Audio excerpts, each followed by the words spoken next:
저는 이 시편 23편이 너무 좋습니다. 한번 상상해 보세요. 시편 23편을 읽으면서 상상해 보세요. 이 시편 23편의 축복이 여러분의 복이 될 줄 믿습니다. 옆에 사람하고 한번 인사할까요? 참 다행입니다. 나의 남편이 되어주시고 나의 아내가 되어주시고 나의 자녀가 되어주시고 함께 같은 교회에서 예배할 수 있는 성도가 되어주셔서 참 다행입니다. 이렇게 옆 사람에게 적절하게 맞게 적용을 해서 한번 하시기 바랍니다. 자, 인사하세요. 옆에 사람에게.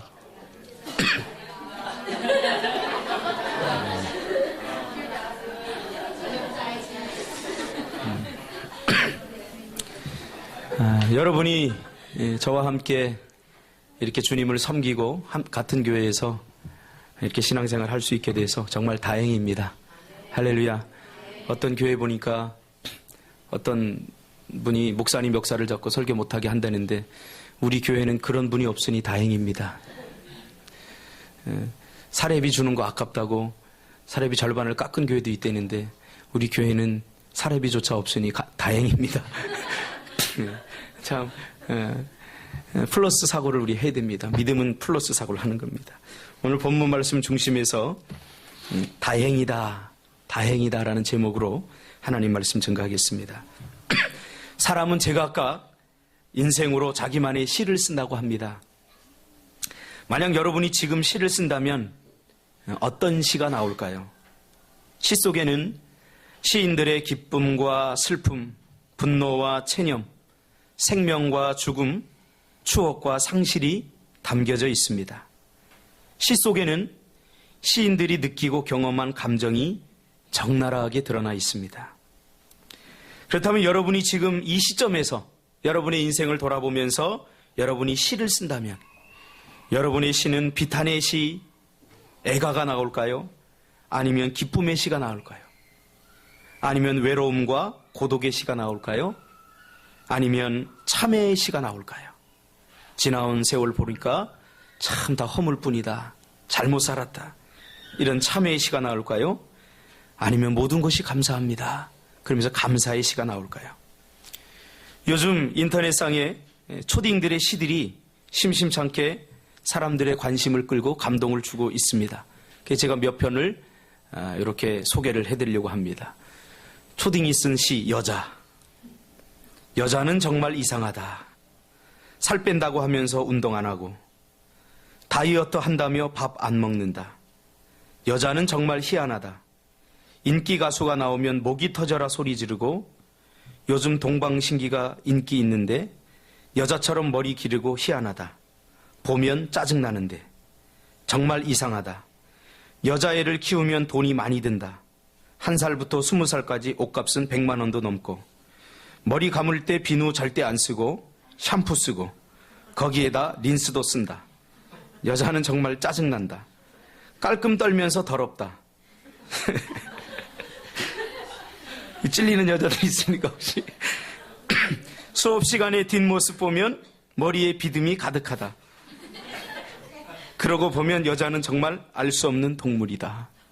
참, 저는 큰일 났습니다. 이런 여자를 3명이나 낳았으니 한 사람 앞에 옷값도 100만 원도 넘게 든다는데 큰일 났습니다. 초등학교 4학년이 쓴 공부라고 하는 시입니다. 수업시간 집중해라. 딴짓하면 바보 된다. 선생님의 말씀 따라 집중하며 공부해라. 공부하면 나의 미래 휘황찬란 빛이 난다. 공부 못해 울지 마라. 엄마 아빠 걱정한다. 곧 바른 길, 꺾어진 길 너희들이 선택해라. 전교 1등 되고 싶음 지금 당장 공부해라. 보약 한약 먹어봤자 좋아진 것 전혀 없다. 느린 거북 끈기 있게 걸어가고 걸어간다. 우리들도 거북처럼 끈기 있게 걸어보자. 장래 희망 소원 성취 무엇이든 이루어진다. 우리들이 공부하면 나의 꿈이 멀지 않다. 세상 뜨면 공부 못해 소원 성취 못 이룬다. 지금 바로 공부해라. 내가 가는 방법이고 너희들의 꿈이 되고 우리들의 삶이 된다. 초등학교 4학년이 쓴 거예요. 뭔가 솔직하게 솔직하지 않습니까? 제가 이 글을 읽으면서 그대로 이렇게 느껴져요. 마지막 초딩 2학년이 쓴 시를 읽어드리겠습니다. 엄마가 있어 좋다. 나를 이뻐해줘서. 냉장고가 있어 좋다. 나에게 먹을 것을 주어서. 강아지가 있어 좋다. 나랑 놀아주어서. 아빠는 왜 있지?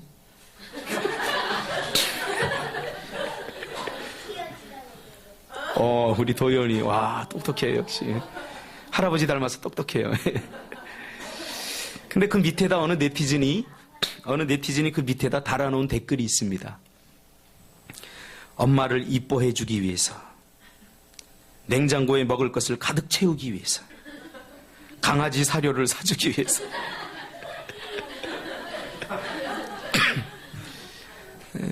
자기가 느끼는 감정은 솔직한 겁니다.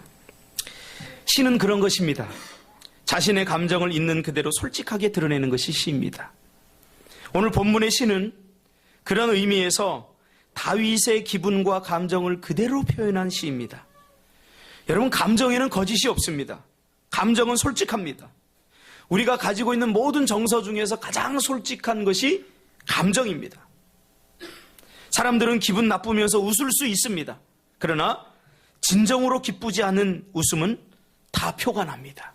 왜냐하면 감정이 그 기쁨을 지지해주지 않기 때문입니다. 그래서 감정은 속일 수가 없습니다. 오늘 본문에서 다윗은 자신의 감정을 솔직하고 진솔하게 드러내고 있습니다. 이 시는 다윗이 자신의 아들 압살롬의 반란으로 쫓겨다니다가 예루살렘으로 귀환할 때 그의 과거를 회상하면서 쓴 시입니다. 여러분, 참으로 참담하지 않겠습니까? 자신의 핏줄인, 자신이 가장 사랑하는 아들이 자신에게 칼을 겨누고 아버지를 죽여버리고 권좌에 오르겠다면서 자신을 쫓아낼 때 다윗은 도대체 무슨 정신으로 도망갔을까요? 저 같으면 차라리 그냥 도망가지 않고 그 자리에서 죽었을 것 같아요. 야, 사랑하는 자식이 나를 인정하지 않는데, 사랑하는 자식이 자기를 죽이고 왕위에 오르겠다는데 여러분 더 이상 살고 싶겠습니까? 도대체 그때 다윗은 무슨 심정으로 도망갔을까요? 그런 일을 겪고 만신창이가 된 다윗의 마음은 도대체 어떻게 표현할 수 있을까요?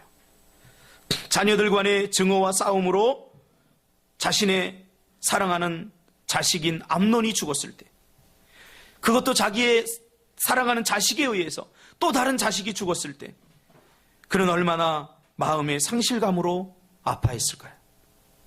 우리아의 아내를 빼앗고 우리아를 죽여버리고 사무엘로부터 책망을 받을 때 그는 얼마나 부끄럽고 그는 얼마나 창피했을까요? 아들의 근친상간으로 인해서 자기 아들이 또 자기의 딸을 범하는 그 근친상간으로 인해서 그는 또한 얼마나 마음이 찢어지게 아팠고 고통스러웠을까요?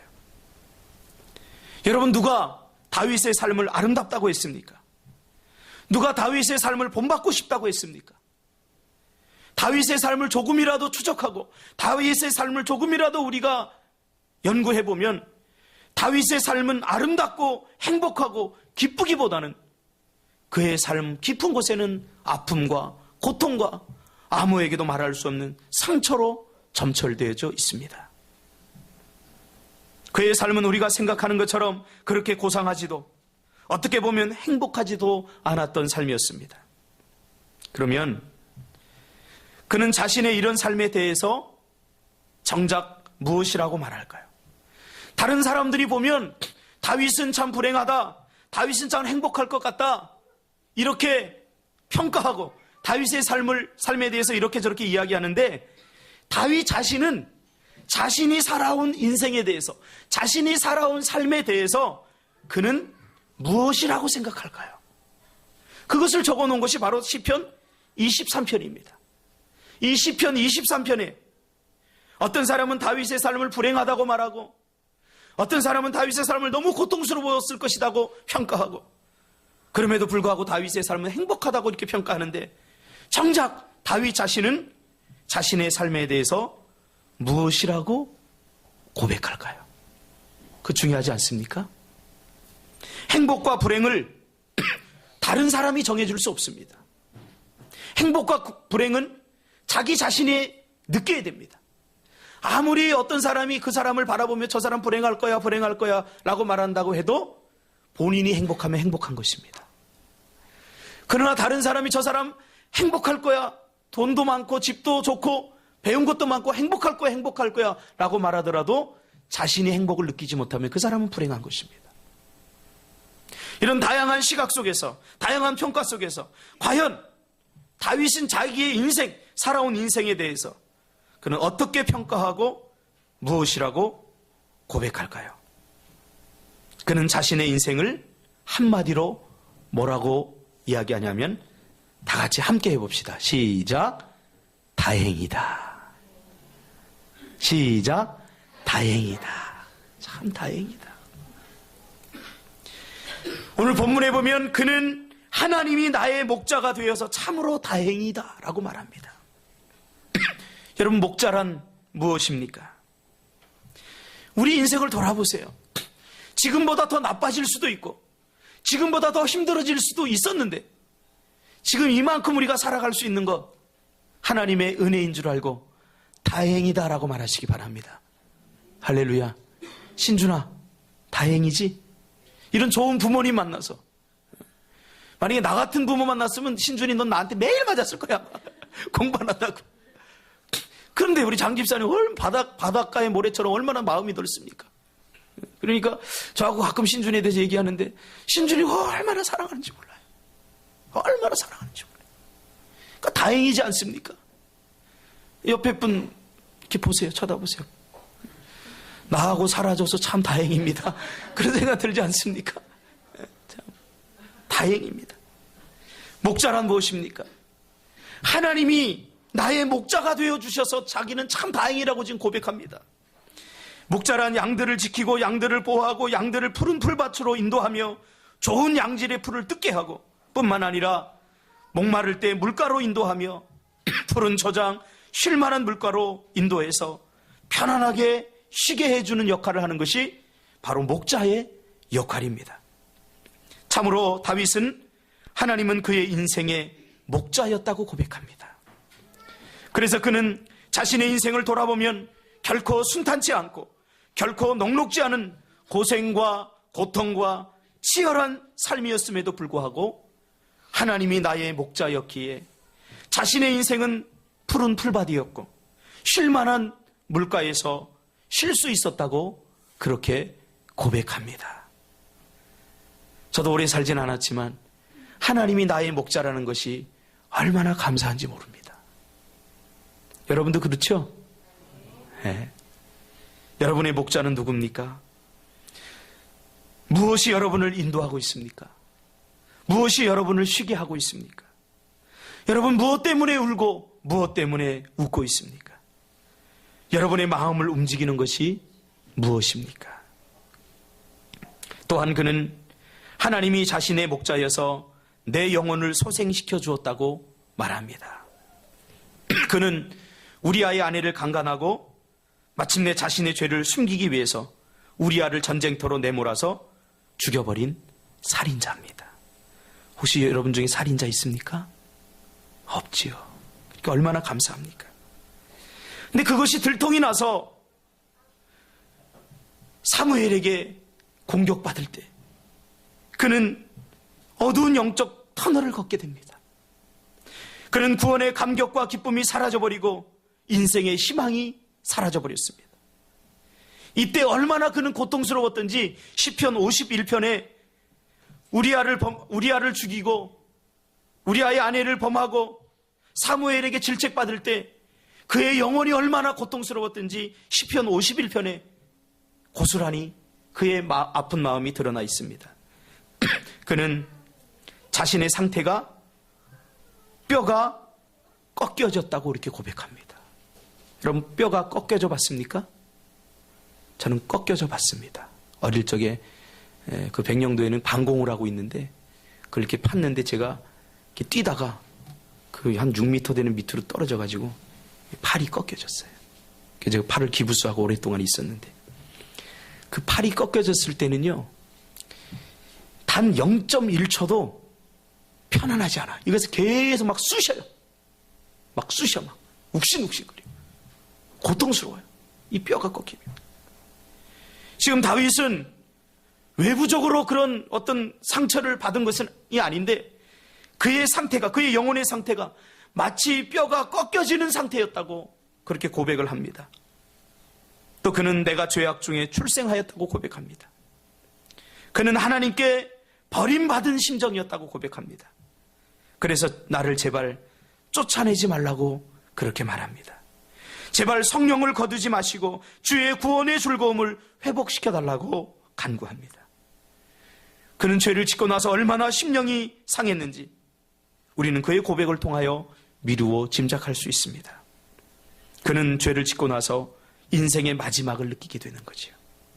더 이상 살아날 희망이 없고 더 이상 살아갈 용기를 잃어버리고 살아갈 희망도 용기도 잃어버린 채 그는 영혼의 깊은 죽음을 경험하게 된 것입니다. 그러니까 그는 지금 영혼의 죽음 직전까지 간 거예요. 더 이상 살고 싶지 않은, 오늘 본문에는 표현되지 않지만 이 시를 분석해 보면 자살 충동까지 느낄 정도. 그러니까 죽음 직전에 갔다. 사망의 음침한 골짜기다. 그 말을 오늘날로 현대말로 표현하면 죽고 싶다 그 말이에요. 자살 충동을 느낄 정도로 그는 죄를 짓고 나서 깊은 외로움과 고독과 절망 가운데 빠지게 됩니다. 그래도 외부적인 어려움, 외부적인 환경은, 외부에서 오는 문제는 여러분 참아낼 수 있습니다. 그러나 영혼이 다운돼 버리니까 우울합니다. 죽고 싶습니다. 이유 없이 슬퍼지고 희망이 보이지 않아 죽음 직전까지 가서 죽음의 충동까지 느끼게 되는 이 자리까지 나아가게 됩니다. 하나님의 백성에게 구원의 감격과 기쁨을 잃어버리면 이렇게 되는 거죠. 살아도 산 것이 아니죠. 왜 사는지 삶의 이유와 목적을 잃어버리게 됩니다. 마지못해 살게 되는 거죠. 다윗은 그때에 자신의 기분과 감정을 사망의 음침한 골짜기를 지나고 있다라고 표현하고 있습니다. 여러분, 진짜 기도는 언제 나오는 줄 아십니까? 진짜 기도는, 진짜 마음을 담고 영혼을 담아서 드릴 수 있는 기도는 사망의 음침한 골짜기를 통과할 때입니다. 그때 정말로 내가 원하는 것이 무엇인지, 내게 필요한 것이 정작 무엇이었는지 그때 비로소 깨닫게 됩니다. 그 전까지는 기도를 멋지게 포장할 수 있습니다. 그러나 사망의 음침한 골짜기에서 정말로 자기의 실체가 드러나고 내게 정말로 필요한 것이 무엇인가를 우리는 발견하게 되는 거죠. 그러니까 자기의 본심이 드러납니다. 고상하게 보이고 멋지게 보이고 믿음이 있는 것처럼 보여도 사망의 음침한 골짜기를 지나면서 모든 형식이 사라지고 모든 껍데기가 다 벗겨져 버립니다. 여러분, 우리가 기도원에 가면 사망의 음침한 골짜기를 지나가는 사람들의 기도 소리를 심심찮게 들을 수 있습니다. 지금이야 우리가 멋지게 아름다운 용어를 사용해서 거룩하신 아버지 하나님 이렇게 여유롭게 기도할 수 있지만 기도원에 가면 정말로 사망의 음침한 골짜기를 지나가는 사람들의 기도 소리를 들을 수 있습니다. 아주 단순합니다. 뭐라고 그러는 줄 아세요? 살려주세요. 하나님 살려주세요. 거기에 보면 기도 잘하는 목사님들도 있을 거고 신앙생활 수십 년간 한 장로님들도 있을 것이고 그들이 얼마나 고통스러운지 그들의 삶이 얼마나 다운되어 있는지 더 이상 기도할 거리가 없어요. 그냥 살려달라는 거예요. 살려주세요. 살려주세요. 하나님 아시지 않습니까? 살려주세요.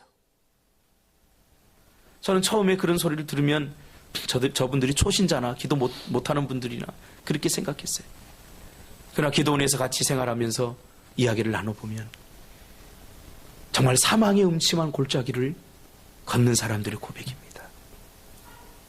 다윗이 언제 기도를 배운 줄 아세요? 이때 사망의 음침한 골짜기를 지날 때 진짜 기도를 다윗은 배우게 된 것입니다. 그 절망의 순간에 하나님이 목자가 되어서 나의 영혼을 다시 소생시켜 주셔서 다행이라고 다윗은 고백하고 있습니다. 뿐만 아니라 주의 지팡이와 막대기가 자신을 인도해줘서 정말 다행이라고 그렇게 고백하고 있습니다.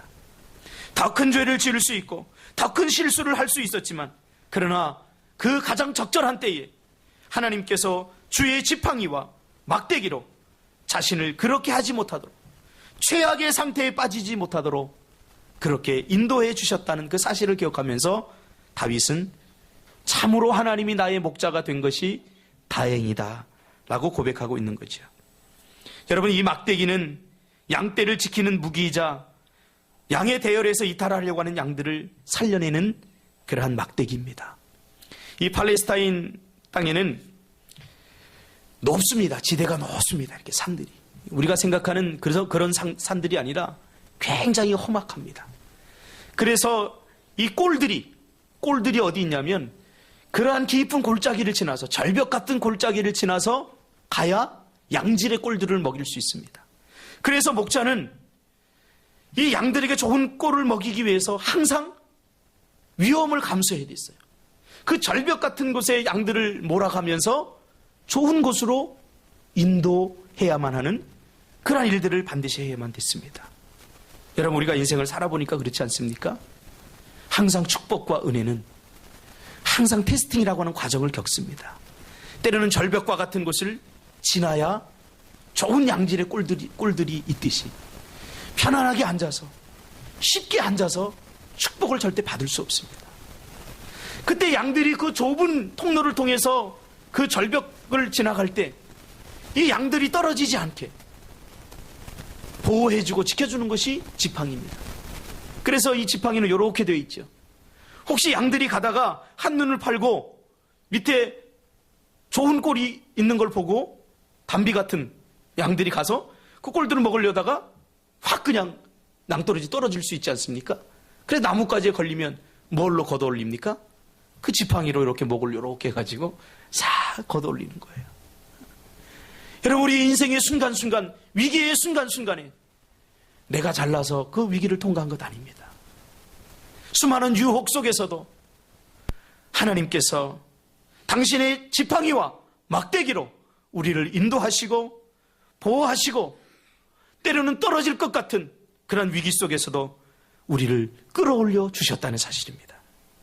목자였던 다윗은 이 목자의 심정을 너무나 잘 압니다.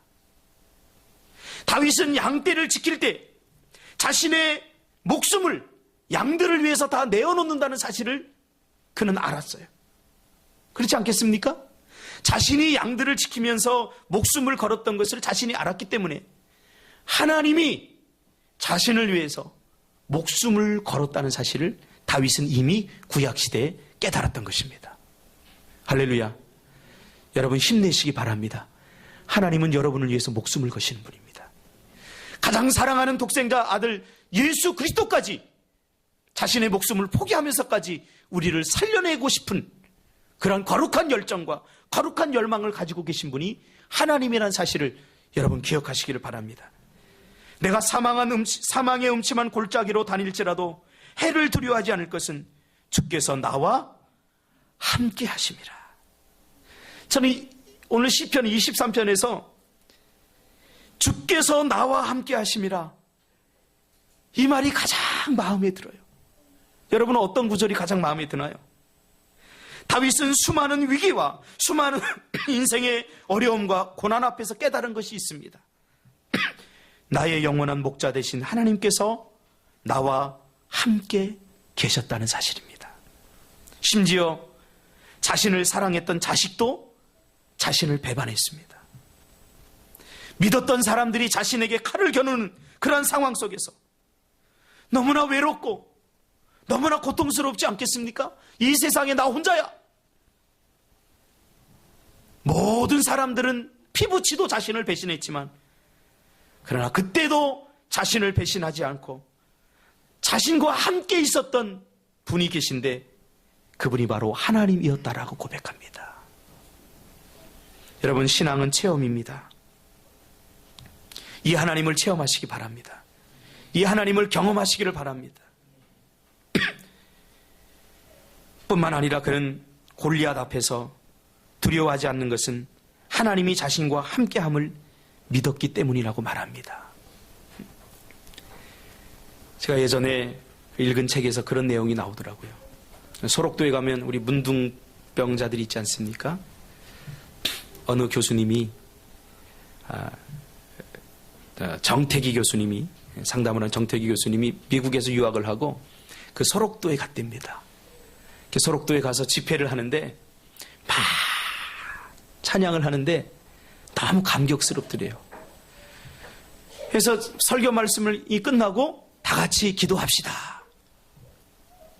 그런데 기도를 하려고 이렇게 무릎을 꿇었는데 찬양할 때도 앞에서 박수를 이런 박수 소리 이렇게 나야 되는데 이런 소리가 나더래. 이런 소리. 기도합시다. 그랬는데도 기도를 안 하고 하나님, 이 은혜를 어떻게 갚는데요? 어떻게 갚는데요? 계속 이런 소리만 들리니까 또 상담자는 이게 신경이 쓰이거든요. 그러니까 저 사람이 무슨 사연이 저렇게 많길래 기도하라고 할 때 기도 안 하고 찬양하라고 할 때 박수는 안 치고 저렇게 툭툭 소리가 나나. 끝나고 이렇게 돌아보니까 이 사람이 두 팔이 다 잘렸더래요. 그러니까 문둥병 이게 팔에 걸려가지고 다 잘라낸 거예요. 입도 다 일그러지고. 그러니까 기도는 할 수 없으니까 들릴랑 말랑하는 소리로 하나님, 이 은혜를 어떻게 갚는데, 이것도 겨우 하는 거예요. 입술이 다 없으니까. 입술이 없으니까. 그래서 끝나고 나서 이분을 불러다가 이야기를 했답니다. 당신 무슨 사연이 있어서 그렇습니까? 했더니 결혼을 하고 나서 조그만 중소기업을 운영하면서 행복하게 잘 살았어요. 그런데 어느 날 문둥병이 걸린 거예요. 그러니까 그동안 벌은 돈 좋은 병원에 다 찾아다니면서 고치려고 했지만 고칠 수 없어요. 1년, 2년, 3년이 지나면서 사랑했던 아내도 떠나버리더라는 겁니다. 조금 있으니까 자식들도 다 떠나더라는 거예요. 그러니까 혼자 못 사니까 부모님이 와서 간호를 해주다가 한 5년 지나니까 부모님도 더 이상 못하겠다. 그리고 떠나더라는 거예요. 그러니까 홀로 남겨진 거예요. 그래서 죽으려고 여기 저기를 떠돌아다니다가 그 사망의 음침한 골짜기를 떠돌아다니다가 그곳에서 누구를 만났냐면 소록도에서 목회하시는 목사님이 육지에 나왔다가 그 목사님을 만난 거예요. 그래서 복음을 듣고 그가 변화되어서 소록도로 간 거예요. 그곳에서 하나님의 은혜를 경험하고 자기가 가장 사랑하는 아들, 아내, 심지어 부모까지 자신을 버렸지만 자신의 있는 모습 그대로, 일그러진 모습 그대로를 용서하고 받아주고 나에게 은혜를 베푸신 하나님의 은혜, 그 갚을 길이 없어요. 그래서 기도할 때마다 이 은혜를 어떻게 갚는데요? 어떻게 갚는데요? 그렇게 고백했다는 겁니다. 인생을 살다 보면 때론 주님의 막대기가 나를 살리기 위한, 나를 겸손하게 하기 위해서 채찍을 들 때가 있습니다. 다른 사람들의 말이 비수가 되고 다른 사람들이 나를 비판하고 정죄할 때가 있습니다. 알 수 없는 실패, 배신이 나를 힘들게 할 때도 있습니다. 그러나 그 모든 것은 나를 살리기 위한, 나를 만들기 위한 과정인 것입니다. 마침내 나의 목자는 나의 원수의 목전에서 상을 베푸시기 위해서 나를 조롱하고 나를 핍박하고 내 하나님이 어디 있느냐, 다윗이 아들에게 쫓겨갈 때에, 사울에게 쫓겨다닐 때, 그의 충신들이 그를 배신할 때, 맨발로 광야로 쫓겨갈 때 사람들이 뭐라고 그랬습니까? 시편에 그대로 나오지 않습니까? 내 하나님이 어디 있느냐, 내가 하나님이 너를 내가 섬기는 그 하나님이 정말로 살아있다면 내가 왜 그렇게 곤란을 당하느냐, 내 하나님이 어디 있냐, 그러면서 비웃을 때에 다윗의 마음은 얼마나 고통스럽겠습니까? 저는 좀 잘 됐으면 좋겠어요, 예수 믿는 사람들이. 그래야 전도도 팍팍 할 수 있는데 사람들이 우리 보고 뭐라고 그럽니까? 내 하나님이 어디 있느냐? 그럴 때가 가끔 있지 않습니까? 네가 하나님을 섬기면 너는 왜 그렇게밖에 못 사느냐? 네가 그렇게 어려움에 처해 있는데 도대체 하나님은 왜 너를 도와주지 않느냐? 그렇게 우리를 조롱하고 비난하지 않습니까? 다윗도 그것을 그대로 체험합니다. 그러나 오늘 시편 23편에서 그는 뭐라고 고백합니까? 그런 원수의 목전에서 보란듯이 하나님께서 나에게 상을 베푸신다. 할렐루야. 이 역전의 하나님을 여러분 기억하시기를 바랍니다. 그래서 주변 사람들이 조롱한다고 네 하나님이 어디 있냐고, 네가 섬기는 하나님이 너를 왜 그렇게 어려움 가운데 내버려 두느냐고 조롱할 때 그들을 절대 미워하지 마세요. 마침내 하나님께서는 그 원수의 앞에서 보란듯이 우리에게 상을 베푸실 줄 믿습니다. 다윗은 이것을 깨닫고 참으로 하나님이 있어서 그의 인생이 다행이었다고 고백합니다. 희노애락을 함께한 하나님, 기쁠 때만이 아니라 슬프고 고통스러울 때도 여전히 자신을 떠나지 아니하고 그를 지키시고 보호해 주신 하나님이 있어서 다행이었다라고 고백하는 것입니다. 여러분, 이 시편 23편의 고백이 여러분의 평생의 고백이 되고 시편 23편의 축복이 여러분의 축복이 되기를 주님의 이름으로 축복합니다. 기도하겠습니다. 하나님,